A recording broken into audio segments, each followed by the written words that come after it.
I have the new Peak Solice machine they sent me to review. This is the first machine after the Proteus. I really love the Proteus. This is they call it the modular wireless rotary machine.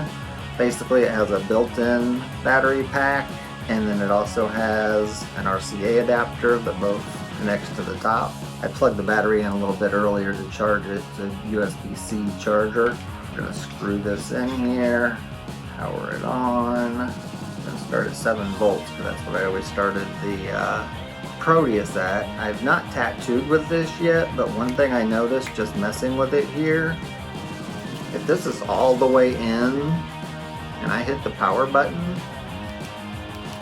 it does absolutely nothing. My needles don't move.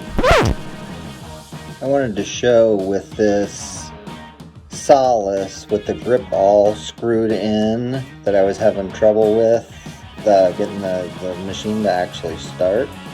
There's 2 different ways to power this machine on. You can either hold the power button to turn it on, hold the power button to turn it off, or if you want to start this machine and jump start, you double tap. And when you double tap, you get the little lightning bolt that tells you the jump start function's on. So then with this completely screwed in, it starts right up. So you don't have that trouble that I was experiencing with that on there. I have this set at 7 volts. This is their 3-ren liner. We'll go ahead and put a little design down here on some fake skin. This is my first experience actually tattooing with it. We'll see how it tattoos.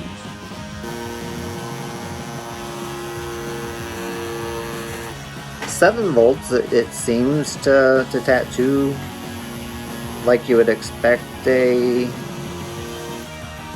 is a 3.5 millimeter stroke machine, so it hits basically like you would expect.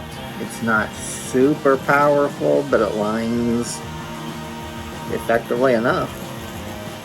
I mean, I'm not having any trouble putting in any lines anyway. It has something to shade with too. It lines okay with the 3-round liner. This is one of their new Peak Triton cartridges. This is one of their hollow liners, or a hollow shader. It puts a very bold line down. 3.5 millimeter stroke. How thick of a line this will actually handle. Yeah, I mean that's as thick of a line as I will ever use. Alright, we're going to swap down to the Magnum needle.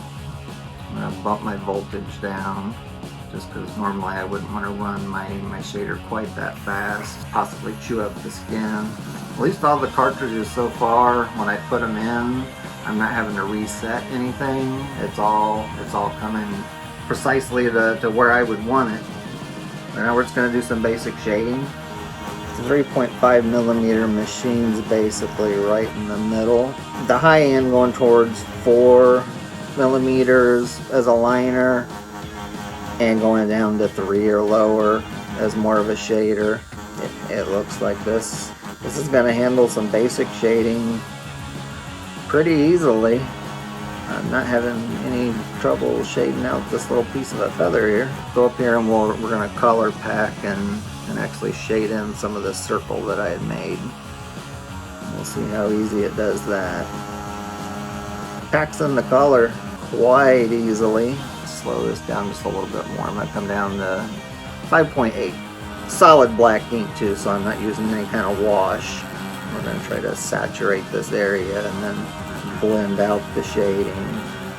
So yeah, I think it handles the shading very well too. Let's go ahead and pop this battery pack off, and we're going to try the RCA adapter. It's threaded, just a few threads, only like 2 or 3 threads. Very, very small pin. It's actually about the size of the Bishop wands, almost the exact same size. See, it runs just fine. You got a nice little blue LED on the back side of that. I don't expect any difference in performance.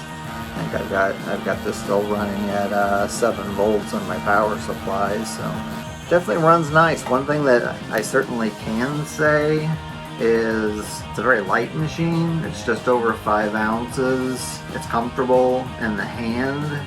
It's super quiet, and it probably has the least amount of vibration of any machine that I've used. There's almost no vibration in this.